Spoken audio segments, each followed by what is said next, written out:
Le débrief de ce Manchester United-Arsenal. On va commencer par le but, messieurs, ce but en première période. Bruno, vous avez donné votre avis sur cette décision de Simon Hooper de ne pas siffler faute sur Bayindir, qui va profiter à Ricardo Calafiori. Samir, est-ce que vous êtes de l'avis de Bruno? Est-ce que pour vous, il y aurait dû avoir faute? Alors si je suis l'entraîneur d'Arsenal, si je suis Mikel Arteta, je dis qu'il n'y a pas faute, mais si je suis l'entraîneur de Manchester United, pour moi il y a faute. Dans n'importe quel championnat, cela se siffle. En Angleterre, on va dire qu'il y a un peu plus de contact et on peut ne pas le siffler, mais pour moi il y a faute tous les jours. Si c'est mon gardien de but, je le vis comme une injustice. On sait que c'est une des tactiques, clairement, d'Arsenal. C'est souvent Ben White qui vient faire ça. Là, c'est Saliba qui vient faire un écran sur le gardien. C'est rarement sifflé. Ils ont raison, entre guillemets, d'en profiter, finalement, Bruno.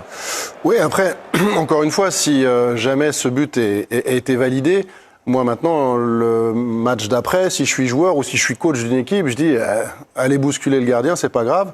L'arbitre ne sifflera pas. Et si jamais il siffle, ça veut dire qu'il y a 2 poids 2 mesures. Donc, je pense que dans les 2 cas, c'est pour ça qu'il fallait essayer d'être le plus cohérent possible. À partir du moment où ils ont validé ce but-là, sur les prochaines journées, je ne serais pas étonné qu'il y ait plus de contacts et de poussettes sur les gardiens au moment des corners.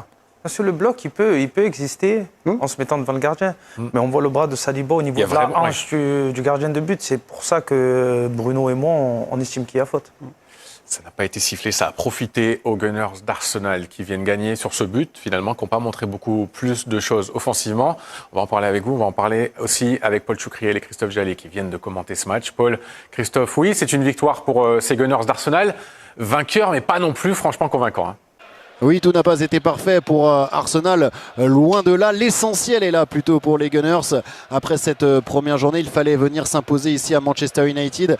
On ne les a pas vus emballants encore offensivement.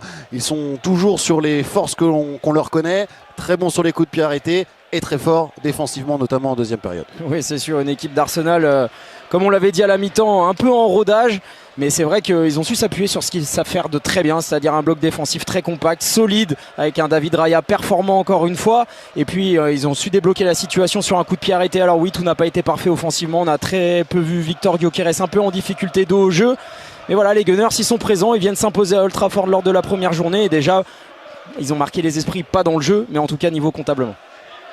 Merci, messieurs. Vous êtes d'accord avec Paul et Christophe. Ça n'a pas été, notamment offensivement, très flamboyant. On n'a pas vu Gyökeres pour sa première, quasiment. C'est un Arsenal pragmatique. Ouais, Gyökeres, disons qu'il va lui falloir un petit peu de temps pour s'habituer à ce nouveau championnat, à ses nouveaux coéquipiers. C'est normal, j'ai envie de dire. Maintenant, il va monter en puissance et je pense que ce ne sera pas un problème pour Arsenal dans les semaines à venir.